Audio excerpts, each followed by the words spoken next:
Dikisahkan dahulu terdapat seorang pelacur Bani Israel bernama Al-Malikah yang kerap menjual tubuhnya di tempat tidur. Tempat tidur itu berada tepat di dekat pintu rumahnya yang dibuka agar para pria yang melewati rumahnya dapat melihat soleh kecantikannya. Dirinya juga meminta 100 keping dinar untuk para lelaki yang berhubungan dengannya. Suatu ketika terdapat sang ahli ibadah yang melintasi rumahnya.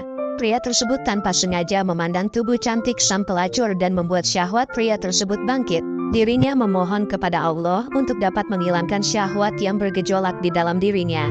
Namun meskipun ditahan, syahwat pria itu terus membara. Dirinya bahkan menjual barang-barang miliknya agar mendapatkan pundi uang. Sesampainya di rumah Al-Malikah, ia lantas membayar dan memesan wanita itu untuk dapat melakukan hubungan. Ketika pria ahli ibadah itu memulurkan tangan untuk menyentuh Al-Malikah, hatinya langsung terguncang hebat dan merasa takut akan kuasa Allah. Dalam hatinya ia merasa Allah tahu akan perlakuannya sekarang dan merasa seluruh amal ibadah yang ia bangun akan lenyap. Wajah pucat dengan tubuh yang gemetar ini didapati Al-Malikah yang langsung bertanya apa yang terjadi.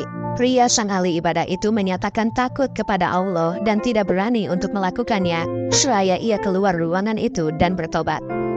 Melihat hal itu Al-Malikah terketuk pintu hatinya.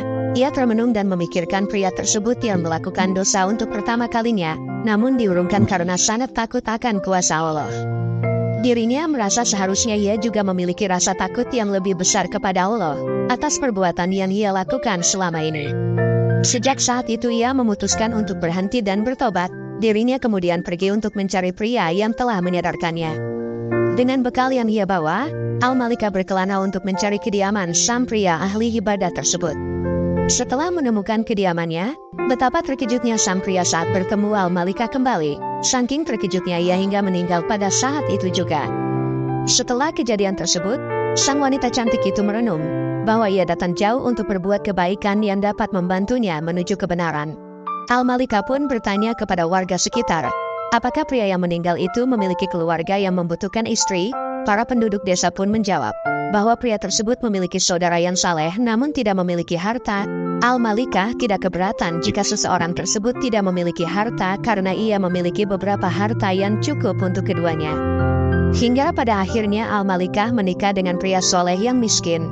Allah mengaruniai 7 keturunan yang dimana anak-anaknya tersebut menjadi nabi pada masa Bani Israel. Kisah ini bersumber dari kitab Duratun Nasihin bab Taubat.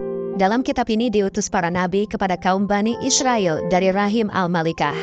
Namun tidak disebutkan secara terperinci nama nabi anak Al-Malikah tersebut. Seperti yang kita ketahui bahwa terdapat 124.000 nabi, dan diantaranya terdapat 315 rasul. Di antara banyaknya nabi yang ada, kita hanya diwajibkan untuk mengetahui 25 nabi.